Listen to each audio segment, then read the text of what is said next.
Okay, that should be going now. So for this video, I'm gonna cover using Blitz against Safe Jump specifically. Normally for these videos, I try to follow a small guide I have on the side, bullet points for skill level I think you should be at for this kind of thing, when to go for it, why it's good, and then how to combat it too.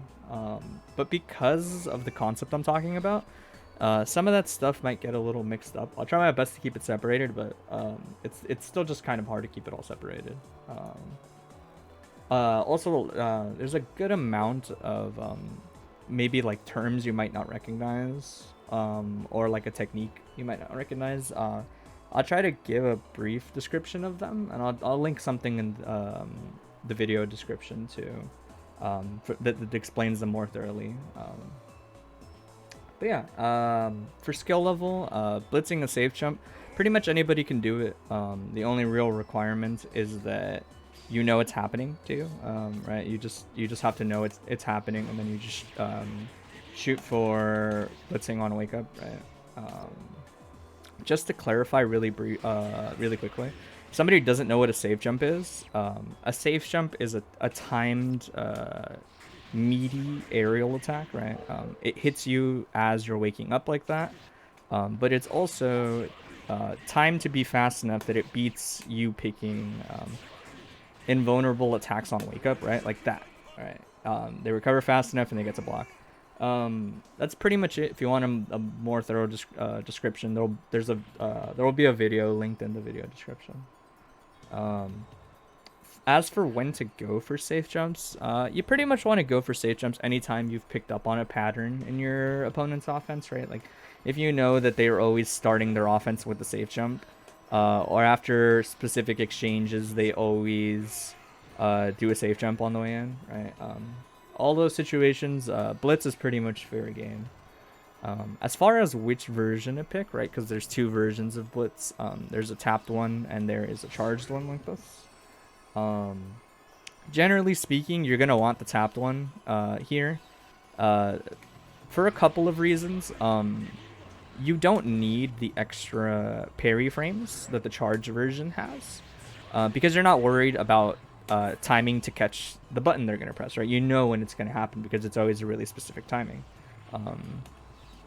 Also, a tap blitz yields higher reward than a charged one, right? So a charged one, at best, kind of gives you the opportunity for a safe jump of your own, and that's pretty much it.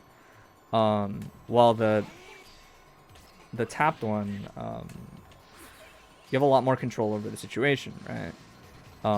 You can now decide whether you want to go low or mid if your opponent decides to billet you back. But also, because they're actionable, you can actually get a confirm off of it, right? So for the most part, you're going to want the tapped one. One exception I guess I can think of is if your opponent is trying to snipe you waking up with a tap blitz, by delaying an air dash like that and then pressing their air normal. You can opt to do the charge version, and it should help you in that situation. But there's other options that you can go for that'll probably be more rewarding there. So yeah, for the most part, you're gonna want to use this over this. But yeah, more to the point, right? You might ask, okay, well, why is it good to do this? What's the point in spending 25 meter if I'm not guaranteed my turn, right? Because if I blitz them and they blitz me back, I'm in a bad situation now, right? The reason this is so strong is there's a couple reasons. One is offense in this game is really strong in general, right? Once it's going, it's really hard to stop your opponent's offense for most characters in the game. So being able to stop it before it can even start is pretty invaluable for the most part, especially on a point in their offense, where you're confident you'll get rewarded like that, right?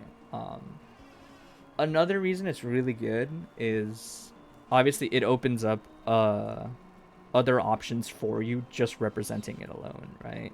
Now your opponent has to think about it, right? Not because they're worried about starting their turn that way. All of a sudden you can start doing more stuff, right? Um, you can mix in a backdash, right, on a normal, trying to call out a blitz. You can DP again now that they're worried about it, right? Um, I guess most specifically, a really strong option against this is waking up with throw option select, specifically with your anti-air button. That's kind of a mouthful to say, right? But really briefly, in case somebody doesn't know, a throw option select in this game is, first of all, buttons. Throw in this game is tied to a button, right? Throws come out when you press forward or backward and heavy. As long as you're close enough to your opponent, right, you'll get the throw. When you're not close enough, you'll get the button instead, right? But the game also has a priority system. When you press two buttons together, it'll try to give you the lower priority one, like this, right? That means if you can't do this backwards because faultless defense will override what you're trying to do. But if you do it with the forward throw, you can input your throw and also tag alongside a button of lower priority, like this. What it means is when you're in throw range, the throw will override and everything else. When you're not in throw range, you will get the button that you picked alongside your option select, like this. See, like that. But yeah, if you want a better description, I'll link a video in the description. But that's pretty much it. This option is especially strong against people worried about you waking up with a tap blitz, right? Most of the time they're in your strike throw range when they go low. Or sorry, they're in your throw range when you go low. So you got the throw. And if they did try to do something, right, like that delayed air dash earlier, because the timing is off, you'll wake up with an anti-air like that, right? So yeah, it has a lot of benefit in that situation. Another really good thing about blitz in this situation is some people not only safe jump you, but will mix you up while doing it, right? Chip, Milia sometimes, May has these. A couple of the characters in the game have them. Where not only are they ambiguously deciding which side they're on while they're also safe jumping you, right, at the same time. But because blitz rejects on both sides, you don't have to worry about that in this situation. It'll cover the safe jump and it'll also essentially cover the mix-up. But yeah, those are pretty much the main reasons why you want to go for it.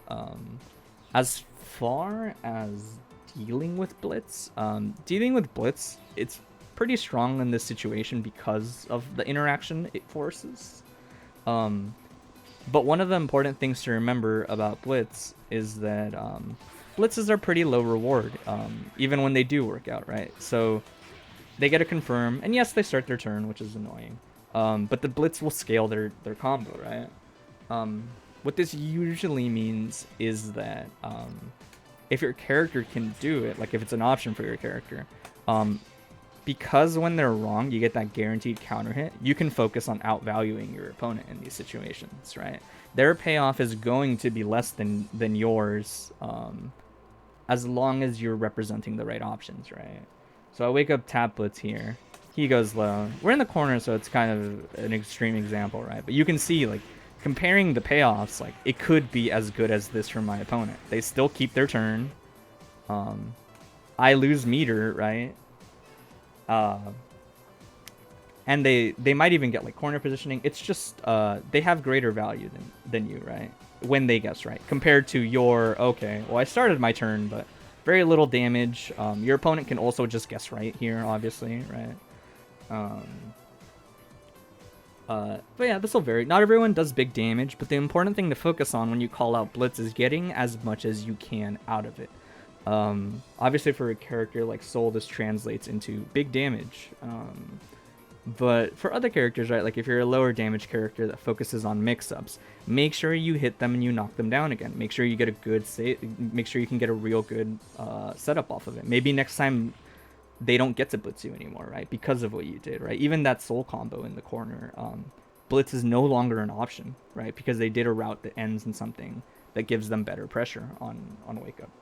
and isn't susceptible to blitz, right? Another thing you want to keep in mind when fighting blitz, keep in mind meter deficits, right?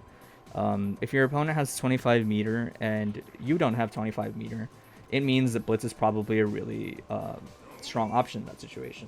Because if they do successfully blitz you, you won't be able to interact with them afterwards, right? It'll just be a guaranteed punish for them. But yeah, that's pretty much it. I would say my final thoughts are, no matter what, at the end of the day, representing blitz on safe jumps is incredibly strong in this game. And most importantly, I would say, so like a couple things to note is blitz is strong, but also if you're representing blitz, don't be scared occasionally to represent the other options designed to beat your opponent, baiting your wake up blitz, right? It's one thing if you represent tap blitz on a safe jump and then, oh cool, you know, this guy gets this. But it's another thing if in addition to that, you represent the other options, right? You now feel more confident in putting a throw or doing DPs or whatever, right? If all you ever do is tap blitz somebody's safe jump, but never, you know, actually DP or do these other things, then they're probably not that scared of you, or eating the blitz all the time. So yeah, you want to make sure to cycle in the other options too, most importantly. But in general, really strong option. That's why I'm telling you guys to do it. Look for these in your offense. Look to bait them in your on your opponent's wake up. But yeah, hopefully that helped you guys out some.